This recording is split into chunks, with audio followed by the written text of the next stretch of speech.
अस्सलाम वालेकुम दोस्तों। ਅੱਜ जुमे का दिन है तो मैं आया जुमा पढ़न ओसाका मस्जिद। यह ओसाका की सब तो वड्डी मस्जिद है। माशाअल्लाह काफ़ी खूबसूरत मस्जिद है। यह मस्जिद का मेन दरवाज़ा है।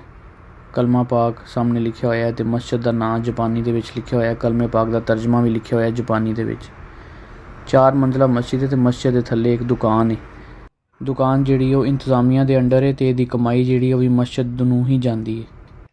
इस दुकान के तकरीबन हर वो चीज़ मिल जाती जी कि असी रोज़मर्रा जिंदगी पाकिस्तान इस्तेमाल करने, मसाले वगैरह, मशरूबात वगैरह और भी डिफरेंट चीज़ा जो भी ने। यह सामने एक रेस्टोरेंट है, इसका नाम है ओसाका हलाल रेस्टोरेंट। हर जुमे इस रेस्टोरेंट पर बूफे लगता है।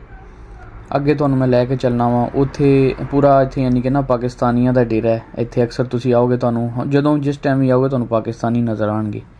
हुण अगे मैं लैके चलना उत्थे तुहानू एक हलाल फूड की एक होर दुकान है। रऊफ भाई ने कराची तो बिलोंग करते हैं तो चीज़ किधरों भी ना लभे तो इन्हां दी दुकान तो अक्सर लभ जाती, ना लभे तो इन्होंने दस दईदा तो ये फिर मंगवा के दे देंगे ने।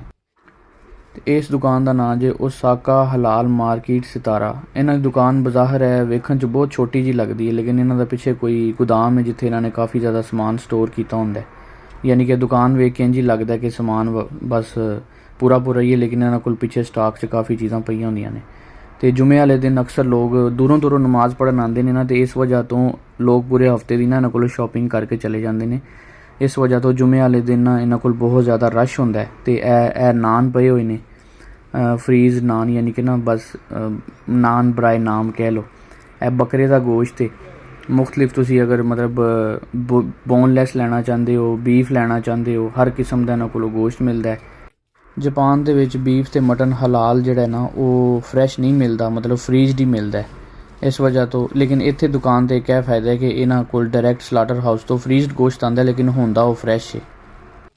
हुण मैं तुहानूं अगे लैके चलना वा। यह मस्जिद दी नाल दी गली है तो थोड़े जे ही वॉकिंग डिस्टेंस ते अगे एक होर हलाल रेस्टोरेंट है, सितारा हलाल रेस्टोरेंट है। रऊफ भाई जिहड़े कराची वाले ना उन्हां दे ही ये छोटे भाई ने, इन्हां दा नाम ही शुएब है।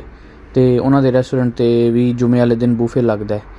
तो मैं कभी इन्हां तो इत्थों खाना खा लेना, कभी वो जो मस्जिद के सामने एक रेस्टोरेंट सी ओसाका हलाल रेस्टोरेंट उत्थों कभी खा लेना।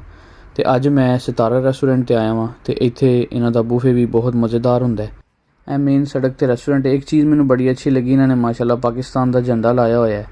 तो यह भी तुसी वेखो कि छोटी जी जगह के उत्ते रेस्टोरेंट्स पाकिस्तान के अच्छा बिजनेस कर सकते हैं। यह बड़ा अच्छा इन्होंने जुगाड़ लाया हाथ धोने वाला, ताकि बंदा बाहरों ही हाथ धो के अंदर चला जाए। सिगरेट पीने वास्ते एक रखी हुई है इन्होंने एशट्रे।